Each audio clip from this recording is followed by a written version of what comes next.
우리 로마서 4장 1절에서 3절 석절을 우리 함께 읽도록 하겠습니다. 로마서 4장 1절에서 3절입니다.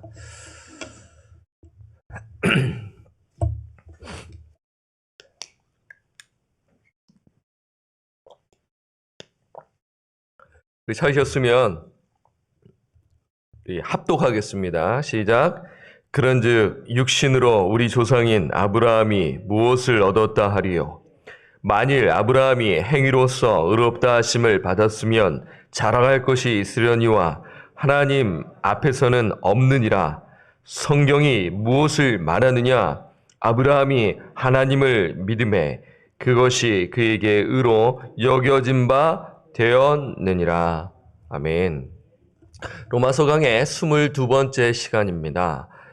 아브라함이 하나님을 믿으니라는 제목으로 말씀을 드립니다. 자, 로마서 이제 4장 들어섰습니다. 여러분, 이제 로마서 4장을 이렇게 읽으면 누가 소개되죠? 아브라함이 소개됩니다. 바울은 왜 아브라함을 소개했을까요? 여러분, 두 가지로 짧게 정리할 수가 있습니다. 첫째는 칭의를 설명하기 위해서인 거예요. 바울은 아브라함의 이야기를 하기 전 3장 21절에서 31절까지 칭의에 대해서 자세히 설명했죠. 여러분 기억나시죠? 예, 그래서 제가 다시 한 번 더 여러분들에게 이 로마서 강의 5번째와 그 다음에 이제 지지난 시간에 했다고 하면 20번째를 들으면 칭의는 여러분 그 정도까지 하면은 정리가 돼요. 교리가요. 그래서 제가 칭의의 근원, 칭의의 근거, 칭의의 수단 이렇게 해서 여러분들에게 질문을 드렸죠. 그래서 짧게 이걸 어떻게 드릴 수 있어요? 오직 은혜, 오직 예수 그리스도의 십자가, 그렇죠? 그 다음에 오직 믿음. 이렇게 제가 이렇게 정리해 드렸지 않습니까? 이렇게 이제 자세히 이제 설명을 했어요. 자, 이 부분인데, 이제 그 설명한 구절 중에 이제 우리가 한번 두 구절을 다시 한번 볼까요? 자, 27절에서 28절 한번 볼게요. 27절에서 28절이 왜 제가 여러분들에게 드리냐면, 오늘 본문과 연결지어서 보면은 도움이 되기 때문이에요. 자, 27절에서 28절 한번 보세요. 그런즉 자랑할 때가 어디냐? 있을 수가 없느니라. 무슨 법으로냐? 행위로냐? 아니라, 오직 믿음의 법으로니라. 3장 28절 함께 읽을까요? 사람이 의롭다 하심을 얻는 것은 율법의 행위에 있지 않고 믿음으로 되는 줄 우리가 인정하노라. 이렇게 칭의에 대해서 이야기하는 것이죠. 예, 행위가 아니라 믿음으로 된다. 그래서 자랑할 수 없다. 결코 자랑할 수 없다. 그리고 난 후 4장에서 아브라함 역시 믿음으로 의롭다함을 얻었다라는 것을 예로 들어주는 것이죠. 이것이 첫 번째 이유입니다. 여러분, 이렇게 생각하시면 돼요. 제가 이제 구역장님들한테도 말씀을 드렸어요. 그리고 설교 시간에도 드렸어요. 뭐 영어로는 EPA를 기억하라고 좀 여러분들에게 드렸죠. 이게 무슨 이야기냐면요. E는 explain이에요. 설명하라. 어떠한 내용을 설명하라. 그 다음에 뭐 예를 들자면 칭의에 대해서 앞에 설명했잖아요. 그리고 난 다음에 prove, 예를 들어서 증명해 주는 거죠. 예를 들어주는 것. 그게 prove입니다. 자, A는 뭐예요? apply, 적용하는 거죠. 예. 그러니까 이러한 설명 기법이 있단 말입니다. 사람들에게 이야기해 주기 위해서요. 그러니까 제가 지난 시간에 애통하는 자는 복이 있나니라고 말씀을 드렸죠. 애통하는 자는 뭔지에 대해서 정확하게 여러분들에게 설명이 필요하잖아요. 무엇인지. 그러고 난 다음에 예를 들어줘야 되잖아요. 애통하는 자에 대한 예. 그렇죠. 그래서 에레미야 예를 들어드렸고 예수님이 예를 드렸잖아요. 기억나시죠? 마찬가지예요. 바울은 칭의에 대해서 자세히 설명해 줬어요. 그러면 아, 칭의가 이런 거구나. 그러면서 예를 하나 들어주면은 이해가 번쩍이는 거예요. 아, 아브라함, 믿음의 조상 아브라함. 그렇지. 이렇게 칭의를 설명하기 위해 이제 예의 차원에서 이제 아브라함을 예로 들었다 이렇게 정리할 수가 있고요. 자, 두 번째가 있어요. 이 두 번째가 더 중요한데요. 첫 번째도 마찬가지고요. 두 번째 이유, 왜 아브라함을 소개했을까? 두 번째는 자, 이 유대인들의 입장에서 보셔야 됩니다. 예, 자꾸 성경을 우리 입장에서만 자꾸 보면 성경이 뭐 이해가 안 되고 그냥 스캔하고 끝나요. 성경을 스캔하고 끝나면 다른 사람한테 설명해 줄 수가 없습니다. 평생 스캔하다 끝나면 설명이 불가능해요. 여러분, 두 번째는 칭의 교리가 새로운 교리가 아니라는 것을 증명하기 위함입니다. 다시요. 왜 아브라함의 예를 들었냐? 칭의 교리가 새로운 교리가 아니라는 것을 증명하기 위함이다라는 것입니다. 자, 이게 무슨 말입니까? 사실 이 유대인들에게, 당시 유대인들에게, 오늘날 유대인들은 이 칭의, 바울이 말하는 칭의를 받아들이지 않습니다. 우리가 생각하는 칭의와는 다르게 해석을 해요. 아직까지도 그래요. 당시나 지금이나 그렇게 봅니다. 오늘은 그거 유대인들 입장에서 오늘날 어떻게 하냐 그걸 말씀드리기보다 오늘 이 부분을 보게 되면 유대인들이 가지고 있었던 생각을 여러분 추측할 수가 있죠.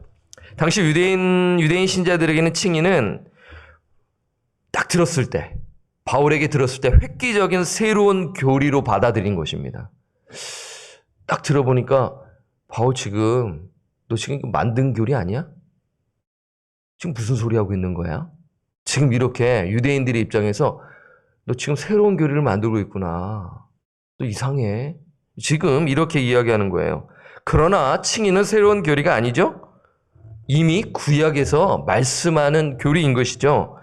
그래서 바울은 칭의가 전혀 새로운 것이 아님을 입증하기 위해 유대인들에게 익숙한 아브라함의 예를 드는 것입니다. 그래서 4장에 아브라함이 나오는 거예요. 여러분 이해되시죠? 예, 앞에 두 가지 이유를 잘 생각하시면 4장에, 여러분 4장의 양이 만만치가 않아요. 여러분 보세요. 1절에서 25절이니까 상당한 양입니다. 중요하기 때문에 그렇죠. 칭의 교리가 엄청 중요하기 때문에 오직 의인은 믿음으로 말미암아 살리라, 그 주제가 관통하고 있다고 말씀드리지 않았나요? 그러니까 그것을 계속적으로 일관성 있게, 통일성 있게 이제 바울은 논증해 나가고 있어요. 논리가 있단 말입니다. 이 논리를 찾아내서 이해하고 설명해 줘야 됩니다. 설명이 안 되잖아요? 로마서 못 읽어 내려갑니다. 이게 뭔 말이 하면서 덮어요. 로마서 못 읽어요. 예, 그래서 여러분 제가 자세히 이 새벽에 아주 짧게 지금 끊어서 말씀드린 이유가 이것입니다. 자, 한번 볼까요? 1절에서 2절 한번 보겠습니다. 그런즉 육신으로 우리 조상인 아브라함이 무엇을 얻었다 하리요? 2절, 만일 아브라함이 행위로서 의롭다 하심을 받았으면 자랑할 것이 있으려니와 하나님 앞에서는 없느니라. 여러분 1절, 2절 말씀 보면서 어떤 구절이 생각나요? 앞에 3장 27절에서 28절이 생각나죠? 예, 믿음으로 의롭다함을 얻은 자는 자랑할 수 있나요? 자랑할 수 없습니다. 예, 하나님께서 은혜로 의롭다 칭하여 주셨는데요. 행위가 아니에요. 인간의 공로가 아니에요. 인간의 노력이 아닙니다. 오직 은혜, 오직 예수 그리스도의 십자가, 오직 믿음으로 의롭다 하심을 얻게 된 것이죠. 죄인의 입장에서는 말입니다. 너희는 죄인이 아니야. 너는 의인이야. 라고 이야기하는 것이죠. 마찬가지입니다. 아브라함 역시 행위로서 의롭다 하심을 받았으면 자랑할 것이 있었을 것입니다. 근데 자랑하지 못하는 것이죠. 하나님 앞에서는 자랑할 것이 없다라고 지금 이야기하고 있어요. 왜 그렇습니까? 칭의의 그 수단이 아브라함의 행위가 아니라 아브라함 역시도 믿음이었기 때문이라는 것을 지금 일관되게 이야기하고 있죠. 그래서 바울은 구약성경 창세기 15장 6절 말씀을 인용하는데요. 그 구절이 오늘 본문 3절입니다. 자, 우리 3절 함께 읽겠습니다. 시작. 성경이 무엇을 말하느냐? 아브라함이 하나님을 믿음에 그것이 그에게 의로 여겨진 바 되었느니라. 여러분 보세요. 3절에 어떻게 시작돼요? 성경이 무엇을 말하느냐. 이게 중요하죠. 여러분 우리 구역장님들 그리고 또한 복음 전도자들 또 예수님을 사랑하시는 우리 성도님들 누군가가 말씀에 궁금함이 있으면 무엇을 가지고 설명해 줘야 됩니까? 세상 이야기 예화로 설명해 줘야 되나요? 아니면 성경으로 설명해 줘야 합니까? 후자이죠, 후자. 물론 예화를 잘 곁들여서 성경을 드러내기 위한 차원은 좋아요. 그런데 기본적인 바탕은 성경에 있는 내용을 성경으로서 설명해 줘야 한다는 것이에요. 네, 그게 기본입니다. 예. 그래서 바울이 성경이 무엇을 말하느냐? 아브라함이 하나님을 믿음에 그것이 그에게 의로 여겨진 바 되었느니라 라고 이야기하죠. 자, 이 내용을 이해하기 위해서는 창세기 15장의 내용을 이해해야 합니다. 그 배경을 알아야 돼요. 이 갈라디아서 할 때도 이제 이 부분이 나오는 거 여러분 기억나실 것입니다. 그러니까 지금 2월 달쯤에 설교를 했기 때문에 기억나실 분은 기억나실 것이에요. 자, 이 부분은 동일하게 제가 언급한 것이 기억나는데요. 여러분 창세기 15장이면 아브라함의 나이가 85세입니다. 그때 아브라함과 사라 사이에 자녀가 있었나요? 없었잖아요. 15장에는 아직 자녀가 없었어요. 나이는 근데 85세예요. 사라는 폐경이 되었습니다. 그러니까 그때 아브라함의 마음은 어떤 마음이 들었을까요? 정말 하나님의 약속은 있는 것인가? 정말 있는 것인가? 의심이 있었고 질문이 생기는 그때였어요. 의심할 수밖에 없는 상황이었습니다. 그때 하나님께서 어떻게 하시나요? 창세기 15장 5절에 이렇게 말씀을 하세요. 하늘을 우러러 무뼈를 셀 수 있나 보라. 또 그에게 이르시되 네 자손이 이와 같으리라. 그러니까 아브라함은 자신의 상속자가 자신의 그 종으로 생각하고 지금 고민하고 있었어요. 의문을 가지고 있는 거예요. 정말 하나님의 약속은 정말 성취되는 것인가? 이런 고민에 휩싸였을 때 하나님께서 나타나셔서 말씀해 주시는 것이죠. 아브라함아 하늘을 우러러 무뼈를 셀 수 있나 보라. 또 그에게 이르시되 네 자손이 이와 같으리라고 아브라함에게 말씀하셨습니다. 이 아브라함은 어떻게 반응하나요? 15장 6절, 창세기 15장 6절을 읽어드리면 아브라함이 여호와를 믿으니 아브라함이 뭐예요? 여호와를 믿으니 이렇게 나와 있어요. 그러면서 여호와께서 이를 그의 의로 여기시고 동일하게 오늘 로마서에 여기시고가 되게 많이 나오거든요. 여기시고가 되게 많이 나와요. 여러분 4절부터 쭉 보세요. 여기시고가 10번 이상 언급이 되거든요. 창세기에도 동일하게 이야기하는 거예요. 그러니까 지금 아브라함의 반응은 하나님을 신뢰하는 것이에요. 보세요. 창세기에도 여호와를 믿었다라고 이야기하지 않습니까? 하나님의 성품을 신뢰한 것입니다. 인간의 이성으로는 불가능하잖아요. 사라가 폐경했어요. 임신을 할 수가 없는 것입니다. 근데 분명히 그런 상황이지만 아브라함은 여호와를 믿으니라고 분명히 성경 기자가 이야기해요. 이거를 그냥 상징적으로 해석해야 합니까? 아니잖아요. 분명히 여호와를 믿었다라고 이야기하고 있지 않습니까? 문자 그대로 여호와를 믿은 것입니다. 인간의 이성으로는 불가능하지만 전능하신 하나님은 하실 수 있다고 아브라함은 믿었다라고 이야기했고 성경 기자는 어떻게 풀어내나요? 그 믿음을 보고 여호와께서 이를 그의 의로 여기셨다라고 이야기하는 거예요. 하나님께서 여호와를 의롭다고 선포하신 것입니다. 의논해가지고 야, 너 의롭다함을 줘야 되냐 말해야 되냐 뭐 이게 아니라 그가 믿으니 하나님께서 선언하신 거예요. 너는 의로운 자야 라고 선언해 주신 것입니다. 하나님께서 아브라함의 신뢰에 응답하신 것이죠. 어떤 의미입니까? 아브라함은 자신의 행위가 아닌 믿음으로 의롭다 하심을 얻게 된 것이죠. 분명한 사실이에요. 그래서 이 믿음을 가지고 살아낸 것이죠. 물론 중간에 실수합니다. 네, 실수해요. 그 실수하는 내용은 여러분 잘 아실 것입니다. 창세기 보게 되면 하나님을 도와드려야 한다는 입장에서 이제 하갈을 이제 취해야 된다고 이제 사례가 이야기하지 않습니까? 치명적인 실수를 저지르지 않았나요? 그러한 부분에서 그러한 실수를 하면서도 하나님께서 기회를 주시고 나타나셔서 그는 끝까지 믿음을 붙들고 살아가는 모습을 우리는 보게 되는 것이죠. 그래서 아브라함은 하나님 앞에서 결코 자랑할 수 없었어요. 자신을 드러낼 수가 없었단 말입니다. 이것을 이야기하는 것이죠. 하나님과의 바른 관계를 맺을 수 있었던 그 근거는 자신의 행위가 아니라 믿음이었다라는 것을 창세기 기자 역시 동일하게 이야기하고 있고요. 바울은 이것을 깨닫고 예수 믿는 믿음으로 말미암아 자기가 결코 자랑할 수 없다라는 사실을 알고 담에색 도상에서 만나 주셨잖아요. 예수님이 만나 주셨잖아요. 자기가 잘나서? 자기가 의로워서? 결코 아니라는 것입니다. 그것을 알고 있었기 때문에 동일하게 아브라함에게도 과거의 믿음의 선진들에게도 동일하게 하나님께서는 그렇게 하셨다라는 것을 알고 지금 유대인들, 정통 유대인들, 아직도 예수님을 거부하는 자들, 그리고 심지어 이 유대인 그리스도인들과 이방인 그리스도인들을 대상으로 로마 교인들에게 주시는 말씀이잖아요. 주는 말씀이잖아요. 그러니까 일부 유대인 그리스도인들은 이 칭의에 대해서 의문점을 갖고 있었습니다.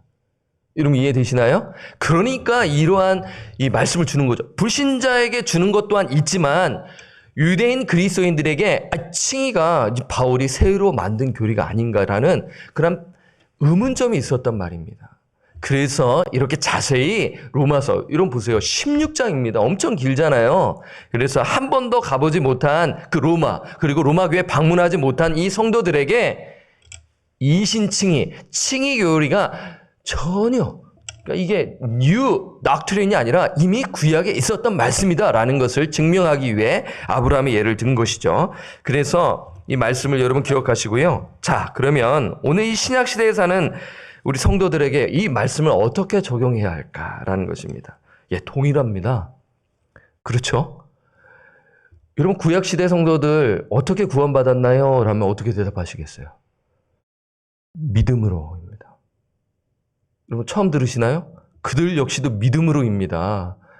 히브리서 11장을 보시면 되잖아요. 예, 이거에 대해 생각하지 못한 분들은 어떻게 구원받았지?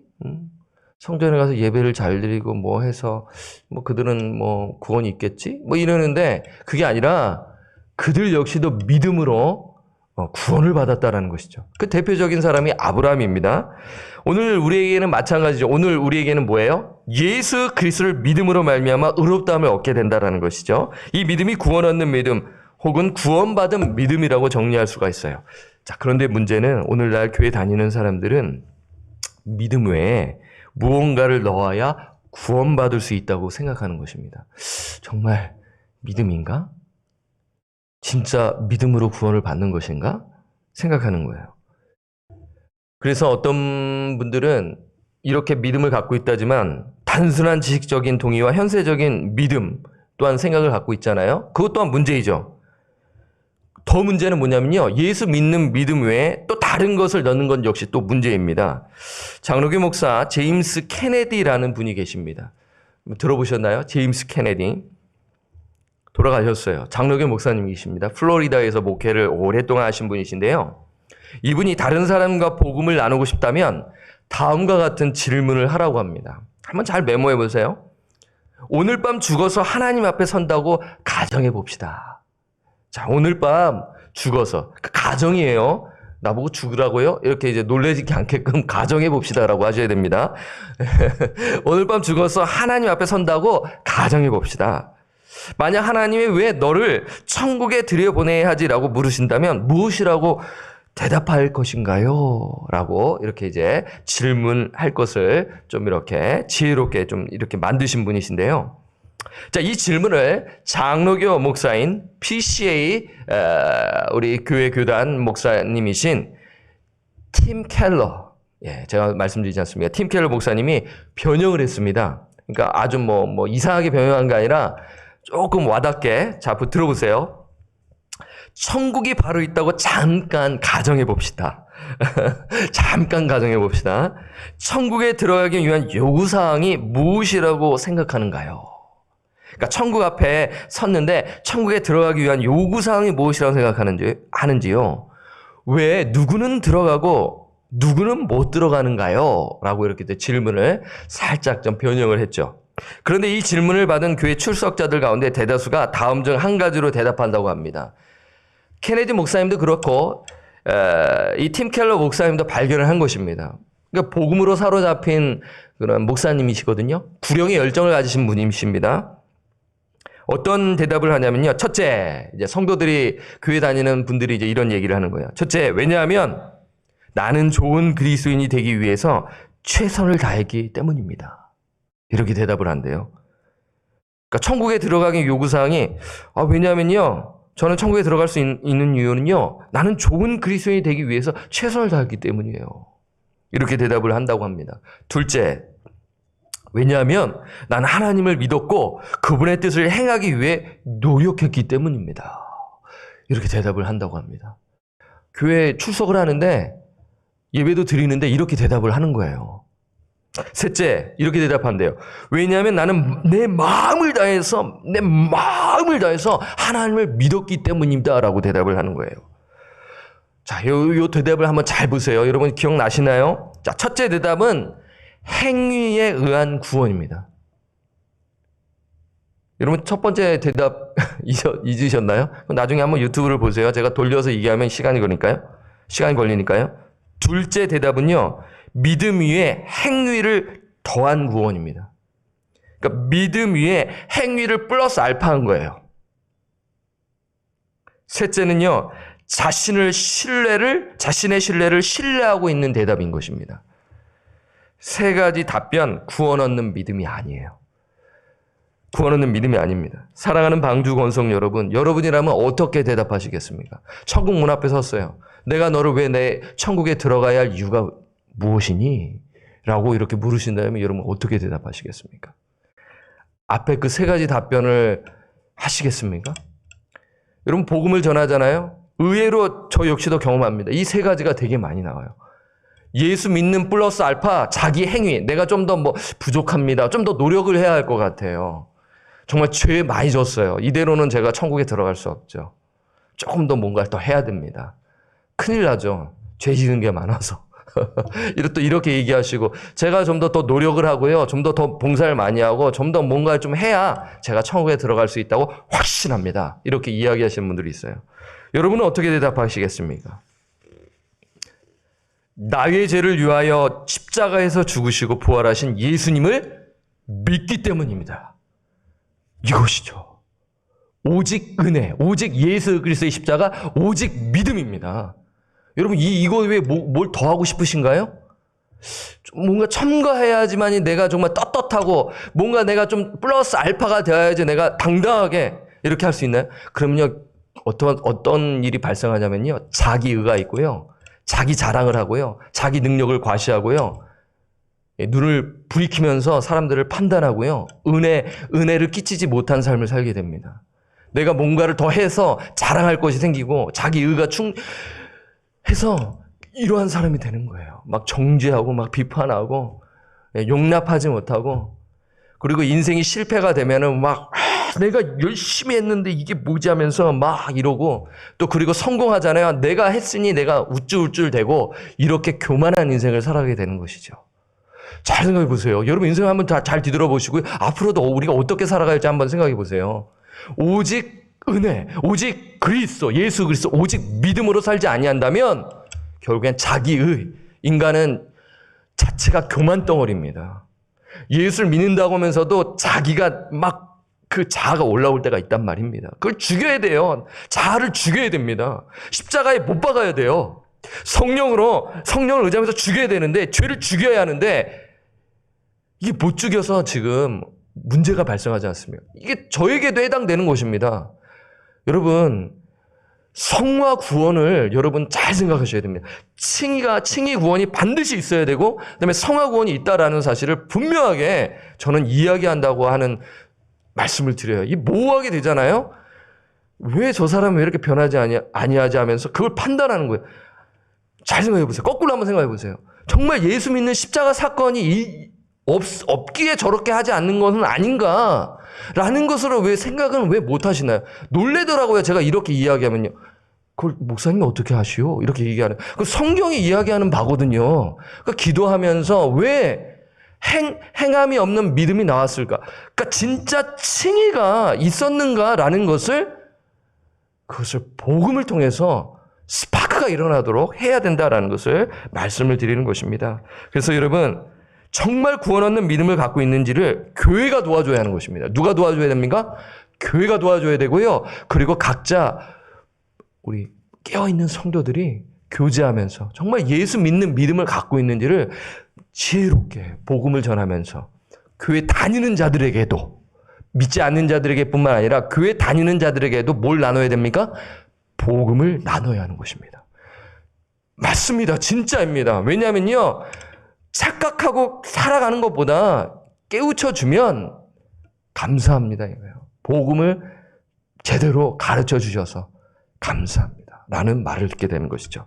그래서 날 위해 죽으시고 부활하신 예수 그리스도를 믿는 믿음으로 사시는 우리 방주의 권석들 그리고 오늘 새벽에 나오신 우리 성도님들 되시기를 부탁드립니다.